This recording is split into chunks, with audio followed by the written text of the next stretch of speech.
আসসালামু আলাইকুম, সবাই শুনে ভালো আছে। আজকে আমি কলা হচ্ছে ঝোল নিয়ে চলে আসলাম।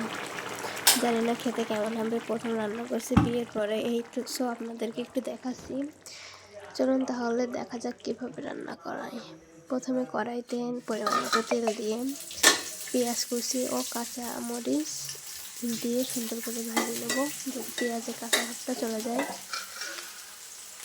তারপরে এখানে আমি বেটে রাখা সরিষা এবং জিরা দিয়ে সুন্দর করে মশলাটা কষিয়ে নেব। রসুন দিয়েছিলাম, রসুনের কাঁচা ভাবটা যাওয়া পর্যন্ত আর কি। তারপরে পরিমাণ মতো লবণ হলুদ দিয়ে মশলাটা আবার সুন্দর করে কষিয়ে নেব। বাটিটা ধুয়ে আমি অল্প পরিমাণ পানি দিয়ে দিয়েছি যাতে মশলাটা পুড়ে না যায়। তারপর আমি কেটে রাখা কলা ও আলুগুলো দিয়ে দিলাম, সুন্দর করে নাড়াচাড়া করে ভেজে নেব, তাহলে স্বাদটা বেশি আসবে। হালকা হালকা লেগে যাবে নিচে, তখন আমি এখানে গরম পানি দিয়ে দিয়েছি কষানোর জন্য, মানে কলাটা আর কি 80% সিদ্ধ হওয়ার জন্য।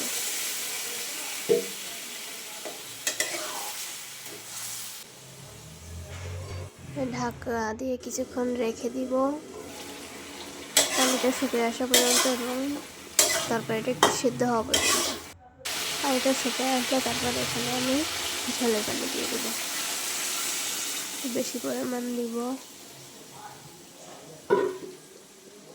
সুন্দর সিদ্ধ হওয়ার জন্য।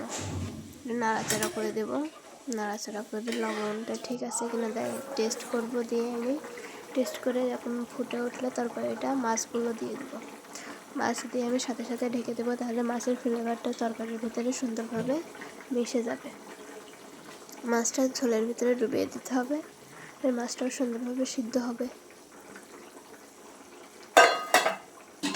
তারপর আমি ঢাকা দিয়ে আরও কিছুক্ষণ রান্না করে নিব।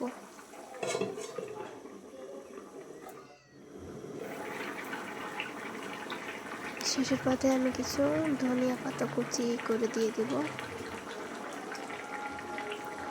শীতের সময় ধনিয়া পাতা ছাড়া রান্না কমপ্লিট হয় না আর কি। আরও কিছুক্ষণ রান্না করে নেব, ঝোলটা একটু কমে আসা পর্যন্ত।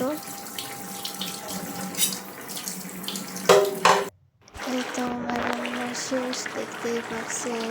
দেখে তো মনে হচ্ছে অনেক সুস্বাদু হবে, জানি না খাওয়ার সময় কেমন লাগবে। প্রথম রান্না করলাম, সবাই ভালো লাগবে। ধন্যবাদ সবাইকে এতক্ষণ আমার সাথে থাকার জন্য। ভিডিওটা ভালো লাগলে অবশ্যই লাইক কমেন্ট শেয়ার করবেন।